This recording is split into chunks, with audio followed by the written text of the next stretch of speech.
les temps modernes nous aident.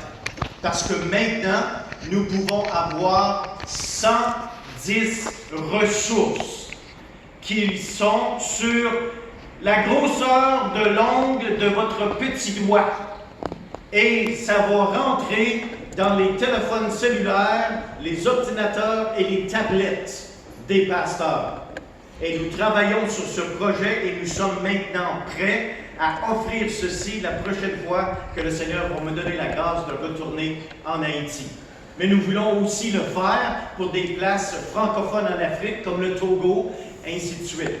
Alors, c'est un projet de 25 000 $. Au lieu d'envoyer des livres, qu'on a besoin d'un container, parce que c'est tellement pesant, il y en a tellement beaucoup, on va probablement sacrifier une paire de bas dans mes bagages et on va mettre toute une série de petites choses que les gens peuvent mettre dans leur téléphone cellulaire, leur ordinateur ou leur tablette.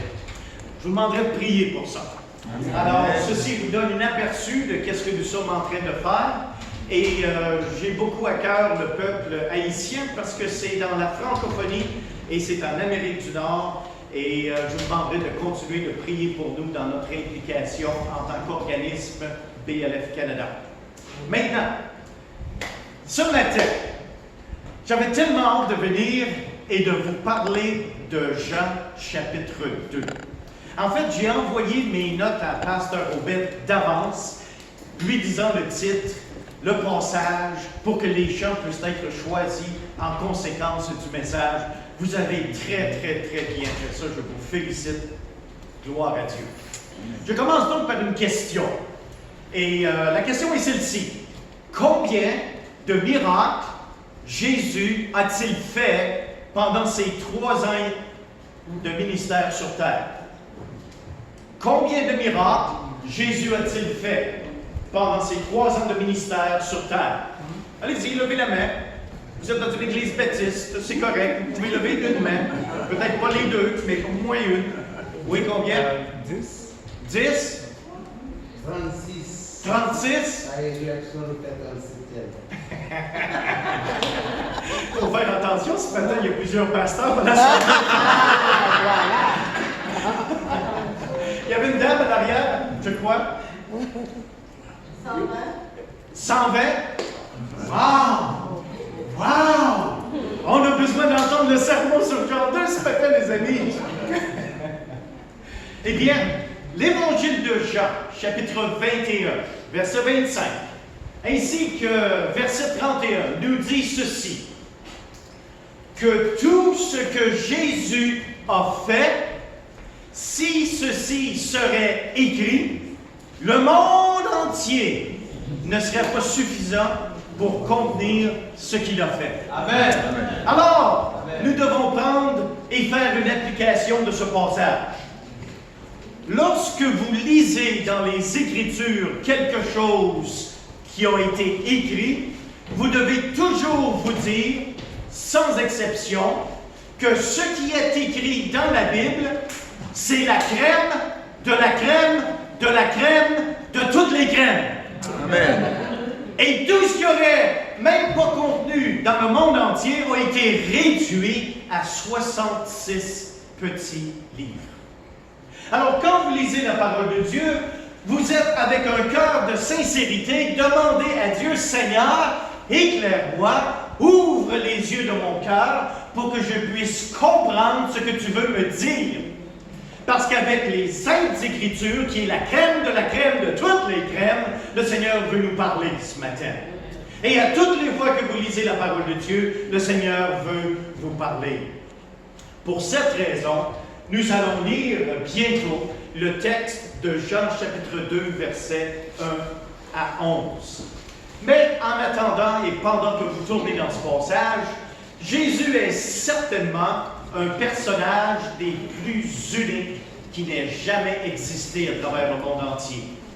En fait, c'est l'union parfaite de Dieu avec l'humanité.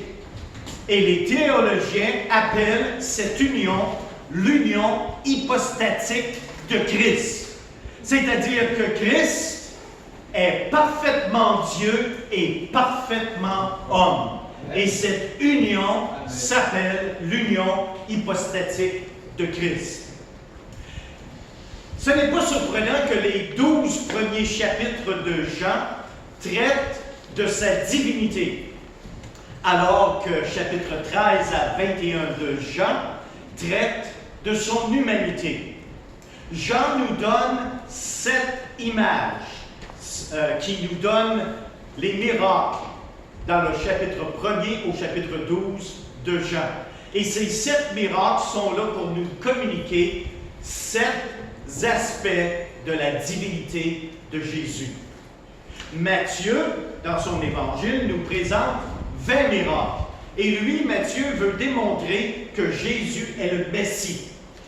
Alors que l'évangéliste Marc, lui, nous présente 18 miracles et il cherche à travers ces miracles à nous présenter le Messie comme serviteur. Alors que Luc, le médecin, lui détaille 20 miracles de Jésus pour introduire le Messie comme le Fils de l'homme. Mais Jean nous présente seulement 7 miracles entre Jean 1 et Jean 12. Et le but de Jean est de nous présenter à travers les 7 miracles de Jésus la divinité de Christ. Maintenant, le premier de ces miracles, nous allons nous attarder sur celui-ci ce matin. Mais il y en a 6 autres. Et si vous parlez à Pasteur Obed et que vous aimez le premier miracle de ce matin, eh bien, Pasteur Obed peut me réinviter de temps à autre et je continuerai la série sur les 7 miracles de l'Évangile de Jean. Amen. Le premier miracle, eh bien, c'est les noces de Cana. Jésus a gardé le bon vin jusqu'à la fin. L'eau que Jésus a changée en vin était le meilleur vin jamais goûté. Parce que Jésus est le maître de la qualité. Amen. Nous avons tous besoin de nous soumettre au maître de la qualité. Il peut vous apporter une qualité de vie unique, miraculeuse et remplie de réjouissance. Le deuxième miracle, eh bien, c'est le miracle dans Jean 4, versets 46 à 54. Et celui-ci nous parle de Jésus qui intervient dans le foyer d'une famille à l'insistance d'un père de famille. En fait, le père de famille, son fils était malade jusqu'à la mort. Et l'officier du roi a fait 30 kilomètres à pied pour aller chercher le médecin Jésus. Et dans ce miracle, Jésus nous démontre qu'il est le maître de la distance. Vous avez peut-être des enfants, des petits-enfants, des frères, des sœurs, des personnes dans votre famille qui sont au loin, qui ont rejeté Christ et les voies de Dieu. Mais parce que vous connaissez le maître de la distance, vous n'avez pas besoin d'être présent pour avoir une influence dans leur vie. Amen. Et comme Jésus a guéri le fils de l'officier du roi à distance, ainsi il peut intervenir dans la vie de votre famille qui est dans des situations difficiles, atroces, et parfois on est tellement bouleversé par les souffrances que ce monde peut apporter. Alors, vous avez peut-être besoin d'entendre ce deuxième message sur Jésus qui est le maître de la distance. Le troisième miracle, c'est celui de Jean, chapitre 5, versets 1 à 9. À la piscine de Bethesda, nous avons là la loterie du 649 et le bingo des guérisons. En fait, un homme malade depuis 38 années. Imaginez maintenant que c'est peut-être la situation de quelqu'un que vous connaissez. Il y avait une espèce d'espoir dans la communauté, là où tous les malades étaient réunis, Et dans la piscine de Bethesda, une fois de temps à autre, sans toutefois respecter le calendrier quelconque, un ange venait botter l'eau et le premier de tous les malades qui réussissaient à se jeter dans l'eau était guéri. Maintenant, quand Jésus vient, il faut comprendre que ceux qui étaient guéris, c'était le moins malade de tous les malades, parce que c'était lui qui avait le plus de force pour être le plus vite se jeter dans l'eau. Mais quand Jésus vient, Jésus guérit le pire de tous les malades sans être obligé de le mettre dans l'eau.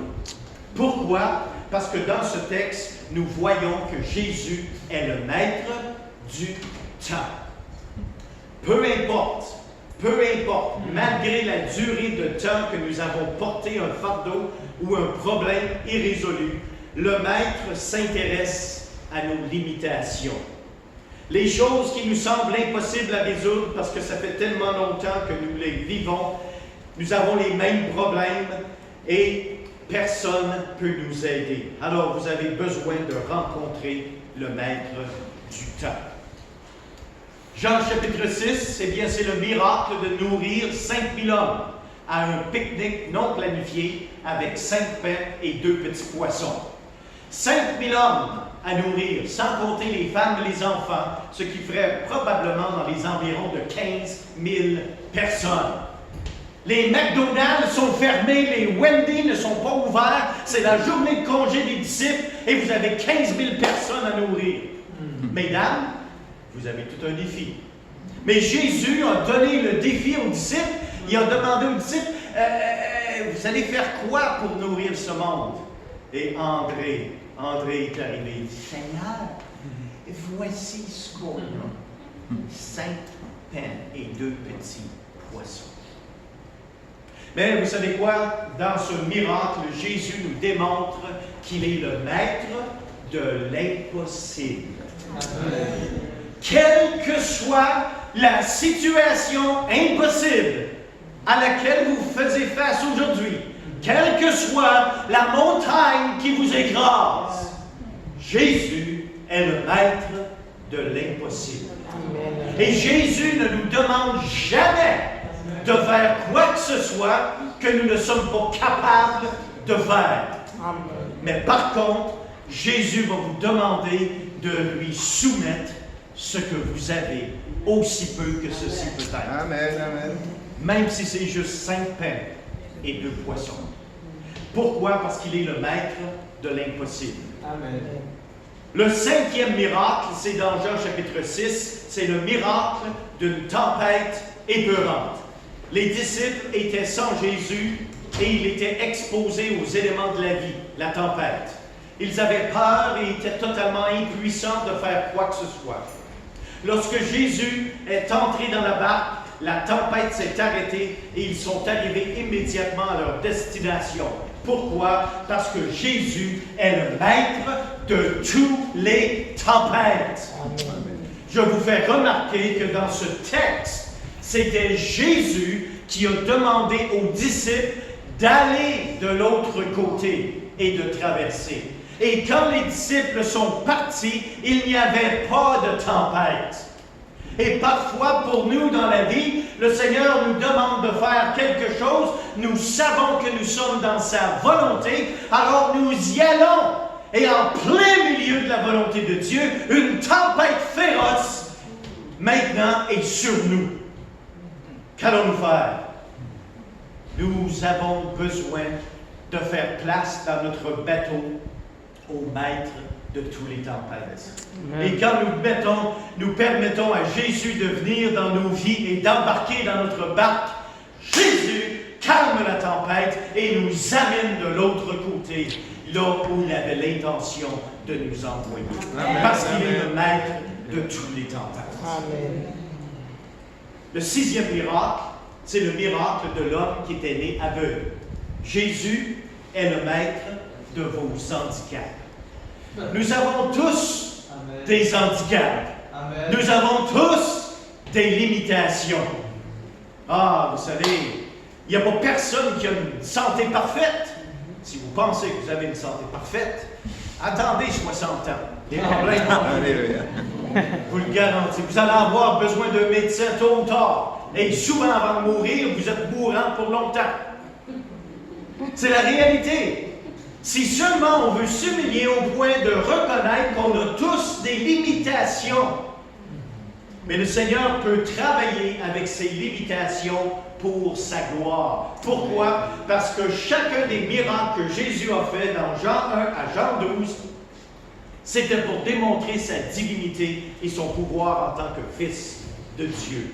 Il est le maître de vos handicaps. Et le 7e miracle, c'est Jean chapitre 11, la résurrection de Lazare.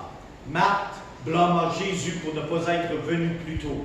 Au cimetière, Jésus demanda simplement qu'on enlève la pierre. Les gens ont dû avoir peur de voir cette momie qui est sortie du tombeau. Mais Jésus, écoutez bien, Jésus est le maître de la mort. Amen. Et ce qui est important pour nous de réaliser, c'est qu'à travers les Écritures, nous avons 4 ennemis. Et vous voulez peut-être les noter. Nous allons de manière exponentielle développer ce sujet lorsque nous allons arriver à ce miracle, le Seigneur voulant. Premier ennemi, c'est le moi. Le moi fait allusion à mes désirs charnels, pécheurs, qui viennent de l'intérieur de mon corps et qui veulent m'inciter à commettre le péché.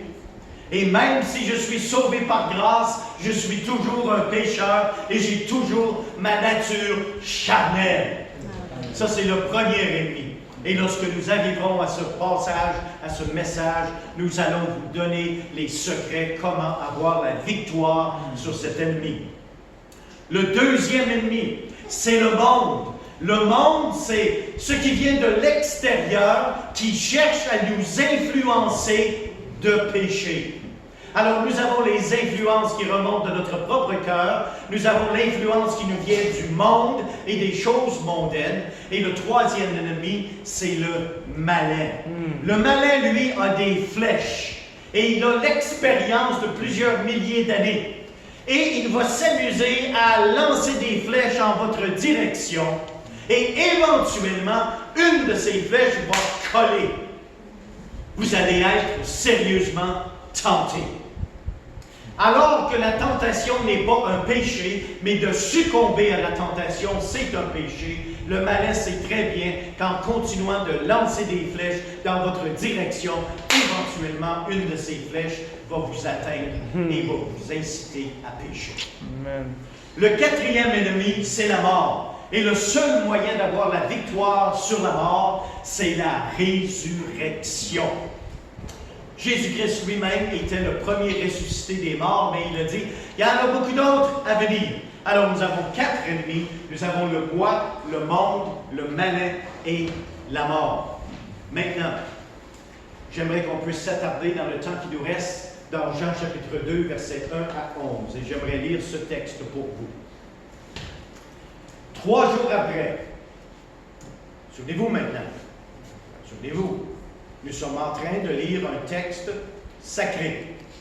Un texte qui contient la crème, de la crème, de la crème, de toutes les crèmes. Alors, on veut porter attention à chaque détail qu'on peut lire dans ce texte sacré. 3 jours après, il y eut des noces à Cana en Galilée. La mère de Jésus était là. Et Jésus fut aussi invité aux noces avec ses disciples. Le vin ayant manqué, la mère de Jésus lui dit, « Ils n'ont plus de vin. » Jésus lui répondit, « Femme, qui a-t-il entre moi et toi? Mon heure n'est pas encore venue. » Sa mère dit au serviteur, « Faites ce qu'il vous dira. » Or, il y avait là 6 vases de pierre, destinés aux purifications des Juifs, et contenant chacun 2 ou 3 mesures. Jésus leur dit, « Remplissez d'eau ces vases. » Et ils les remplirent jusqu'au bord. « Puisez maintenant, leur dit-il, et portez-en à l'ordonnateur du repas. » Et ils en portèrent. Quand l'ordonnateur du repas eut goûté l'eau changée en vin, ne sachant d'où venait ce vin, tandis que les serviteurs qui avaient puisé l'eau le savaient bien, il appela l'époux et lui dit, « Tout homme sert d'abord le bon vin, puis le moins bon, après qu'on s'est enivré. Toi, tu as gardé le bon vin jusqu'à présent. » Tel fut à Cana en Galilée le premier des miracles que fit Jésus. Il manifesta quoi? Sa gloire. Pourquoi? Parce qu'à travers ces miracles, il cherche à démontrer sa divinité. Il manifesta sa gloire et ses disciples crurent en lui. Maintenant, examinons ce texte. Premièrement, nous voyons un problème. Un problème en plein milieu des réjouissances. Les réjouissances, eh bien, c'est la noce. La noce, c'est très différent d'une funéraille. À une funéraille, on pleure. À une noce, on danse, on se réjouit, on est heureux. N'est-ce pas? Amen. Mais vous faites quoi quand il y a un problème en plein milieu d'une réjouissance? Ça peut arriver. Et le problème ici, on n'a plus de vin. Imaginez-vous la honte pour les personnes qui avaient préparé la noce. Imaginez-vous tout ce que ces personnes ont pu passer à travers émotionnellement. En plein milieu des réjouissances, vous avez un problème qui vous cause une situation honteuse. Maintenant, il y a une application pour nous ici, dans ce texte. Voici l'application que moi je vois. Peut-être qu'on se dit, OK, c'est un problème de ne pas avoir de vin à une noce, mais ce n'est pas un si gros problème que ça. Savez-vous, reconnaissez-vous que Jésus est intéressé dans tous vos problèmes, que ce soit des problèmes qui sont grands ou des problèmes qui sont petits? Le Seigneur est intéressé dans vos petits problèmes aussi bien qu'il peut l'être dans vos grands problèmes. Et nous, en tant que chrétiens, on a une habitude de dire parfois, même si on ne dit pas, je ne dérangerai pas le Seigneur avec ça, c'est des détails. C'est un petit problème, et lui, c'est un grand Dieu, alors il s'occupe juste des grands problèmes. Non, non, non, non. Jésus s'occupe des petits problèmes aussi bien qu'il s'occupe des grands problèmes. Alors, n'ayez aucune honte d'amener tous vos problèmes devant le Seigneur. Alors ici, le Seigneur, en accomplissant la solution, donne 3 verbes à l'impératif. Et je veux que vous les notez dans votre Bible et que vous les notez spécialement sur les tablettes de votre cœur. Premièrement, il faut reconnaître que ces 3 verbes à l'impératif se suivent et on doit les garder dans la même ordre que le Seigneur les a donnés. Premièrement, il dit « remplissez ». Deuxièmement, il dit « puisez ». Et troisièmement, il dit « donnez ». Vous savez pourquoi plusieurs chrétiens aujourd'hui n'ont rien à donner au peuple qui est assoiffé? C'est parce qu'ils n'ont pas pris le temps, premièrement, d'avoir leur vie remplie jusqu'au bord. Amen. Bien-aimés, si vous avez de la difficulté à témoigner, si vous avez de la difficulté à partager le salut de notre Seigneur Jésus-Christ, c'est parce que dans votre vie, vous n'avez pas pris le temps d'être rempli de la parole de Dieu. Amen. Amen. Bien-aimés, est-ce que vous êtes en train de lécher la dernière goutte dans le fond de votre cruche? Et quand vous venez pour donner, il y a peut-être un salut à quelque part de Jésus, mais j'en sais pas d'autre. Ou parfois, tout simplement, on détourne les regards parce qu'on a peur que quelqu'un nous pose une question spirituelle. Si vous en êtes là, c'est parce que votre cruche est vide. Avant de pouvoir donner quoi que ce soit, vous devez premièrement être rempli de la parole de Dieu. Amen. Oh, bien-aimés, remplissez. Et lorsque le Seigneur vous donnera l'occasion de puiser. Vous allez avoir quelque chose à apporter à ceux qui posent des questions, qui va être le salut de notre Seigneur Jésus-Christ. Pourquoi? Parce qu'il est l'eau de la vie. Il est celui par qui les gens peuvent avoir la vie éternelle et la certitude que cette vie est. Ce que Jésus nous demande sera toujours en accord avec sa parole. Jésus ne vous demandera pas de puiser si vous n'avez pas rempli. Pourquoi? Parce que vous n'avez rien à donner. Mais j'aimerais tellement que chacun de vous, chacun de nous, notre cruche puisse être remplie jusqu'au bord à tous les jours de notre vie chrétienne.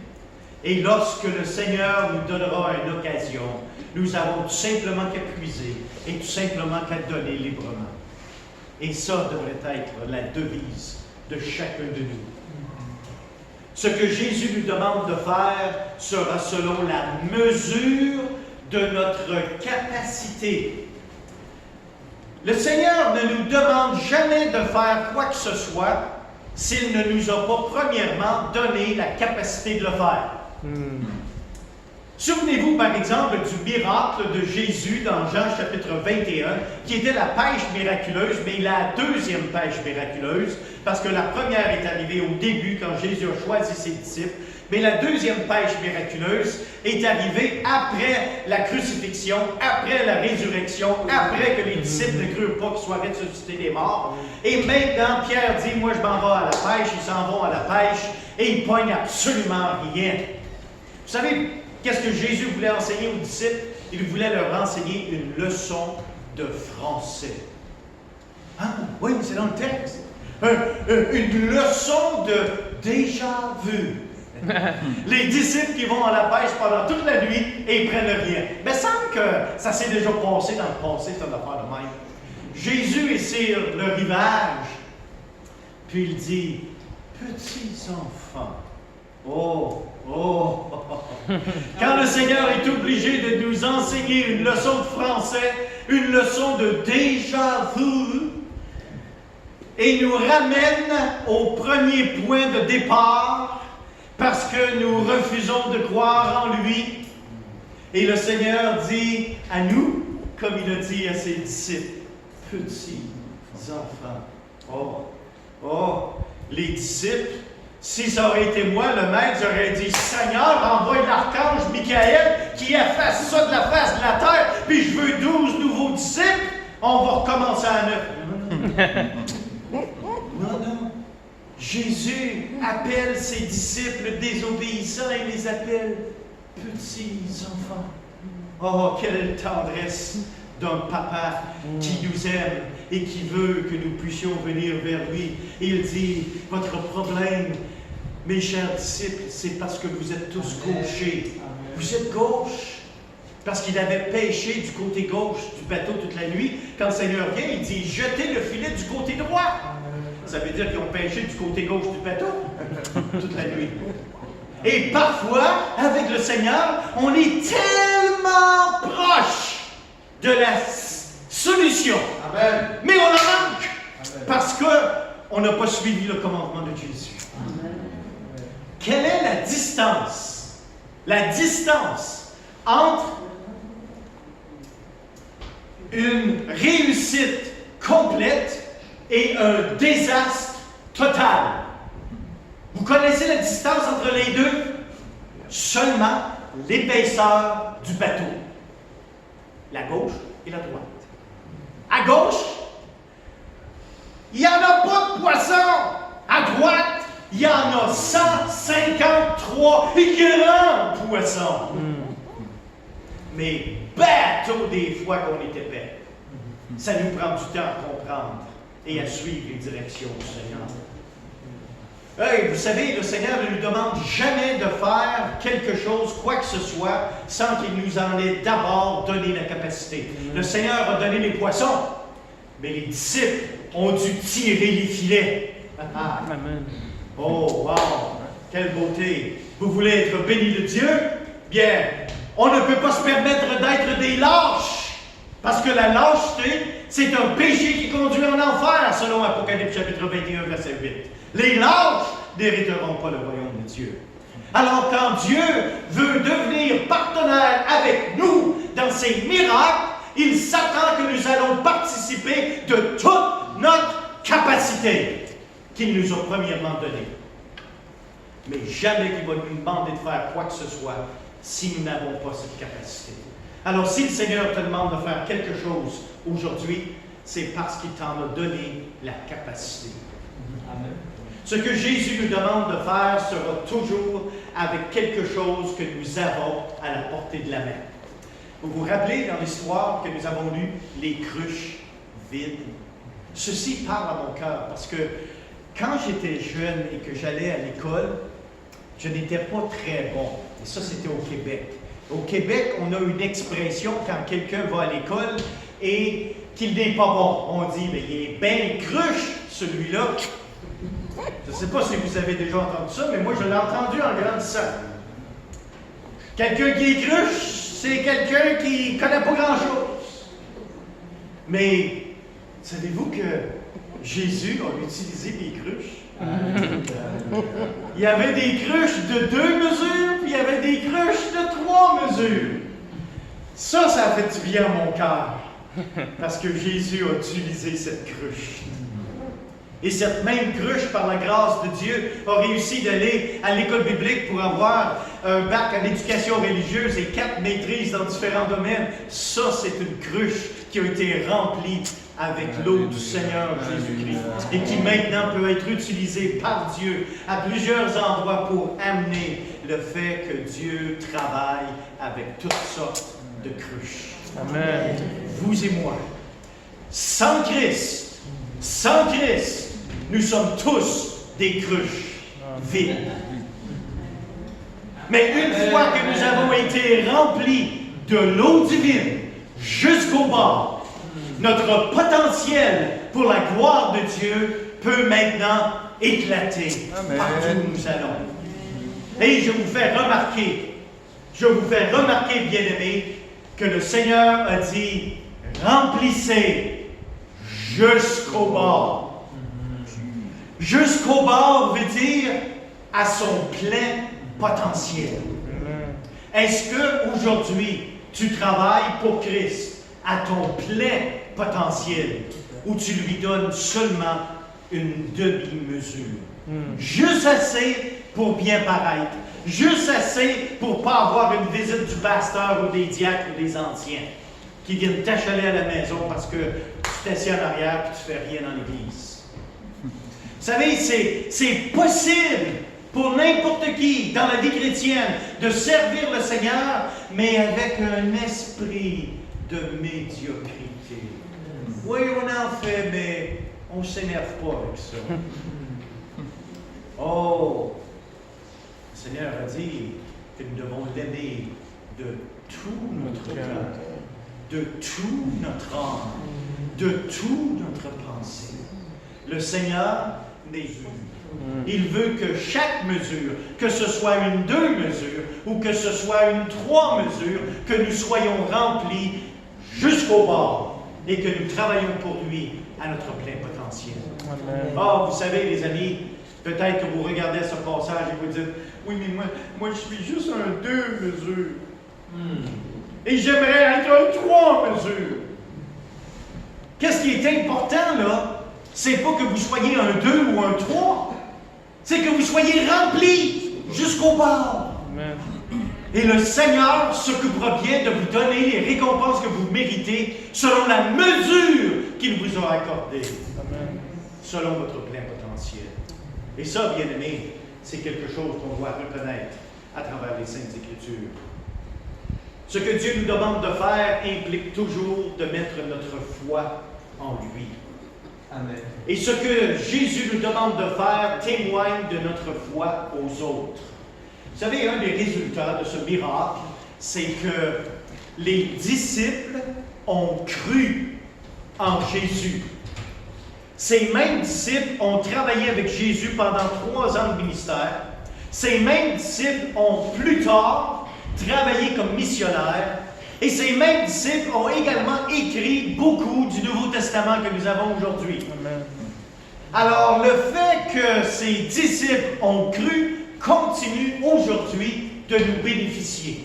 Amen. Ce qui veut dire que si tu permets à Jésus de remplir ta cruche jusqu'au bord, tu travailles à ton plein potentiel, c'est immesurable les répercussions du ministère dans lequel le Seigneur va te permettre de bénir d'autres personnes.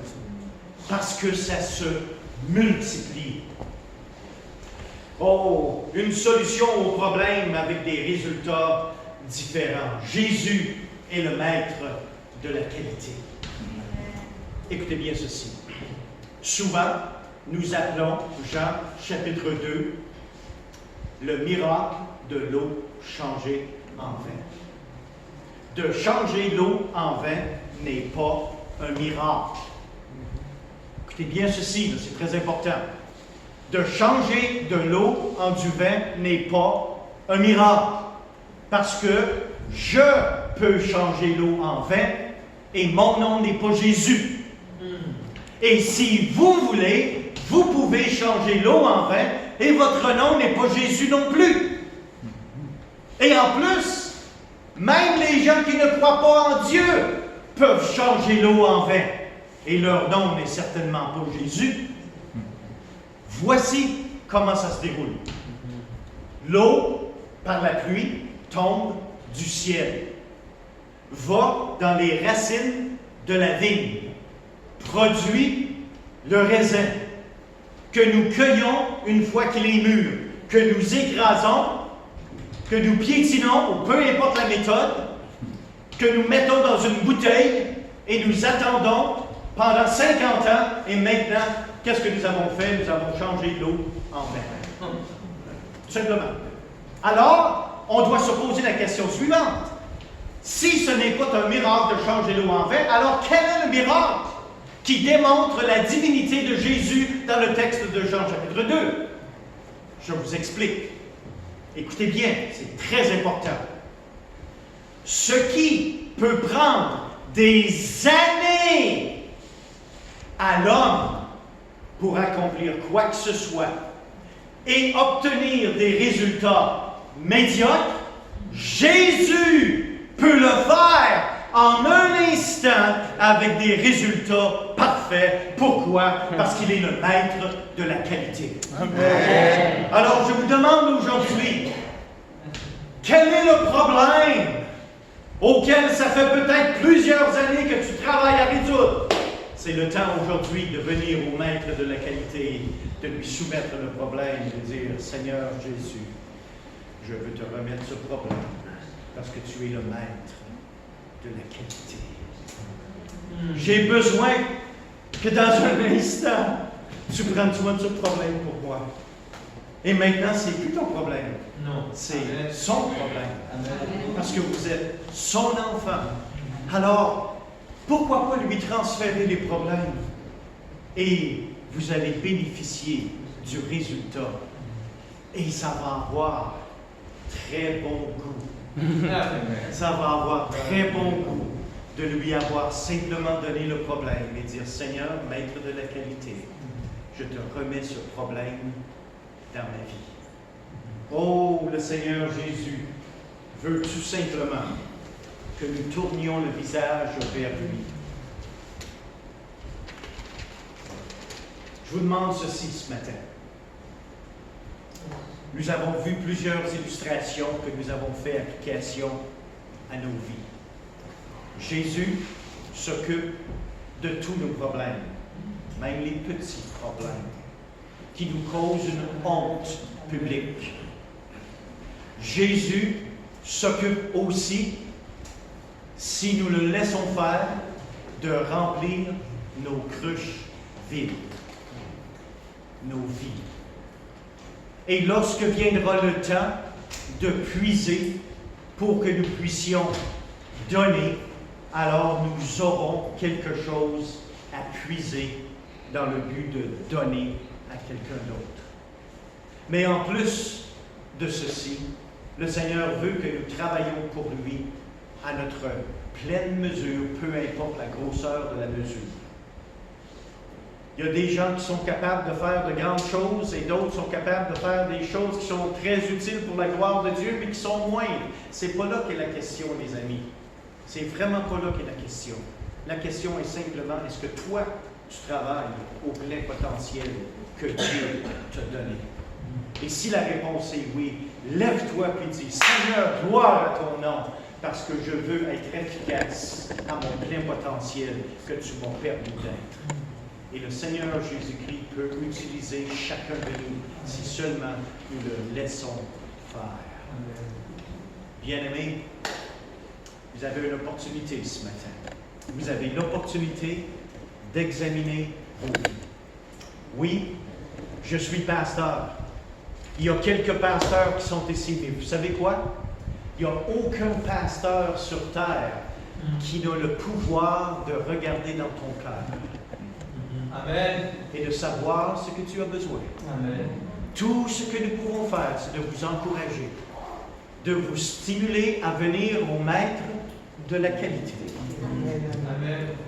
Et vous avez le pouvoir de regarder dans votre propre cœur.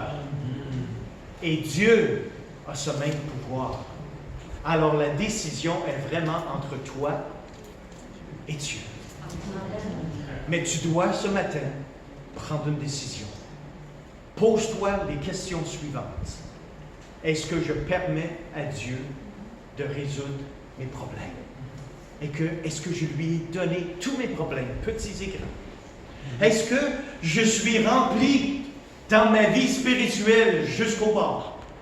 Et est-ce que je travaille à mon plein potentiel pour Dieu? Ah, bien-aimé, sachez une chose. Jésus a la capacité de faire en un instant, avec des résultats fantastiques, ce que l'homme peut prendre des années à accomplir et en bout de ligne avoir quand même des résultats seulement médiocres. Que le Seigneur vous bénisse. Que cette parole parle à vos cœurs. Que vous puissiez être encouragés, fortifiés, venir au pied de la croix et dire, Seigneur, aujourd'hui c'est le début d'une nouvelle page dans le livre de ma vie. Et Seigneur, travaille à travers moi pour ta gloire et que sa gloire puisse éclater. Pourquoi? Parce que Jean 2, à travers le miracle du Maître de la qualité, il démontre qu'il est Dieu, le Fils unique de Dieu. Que le Seigneur vous bénisse. Amen. Amen.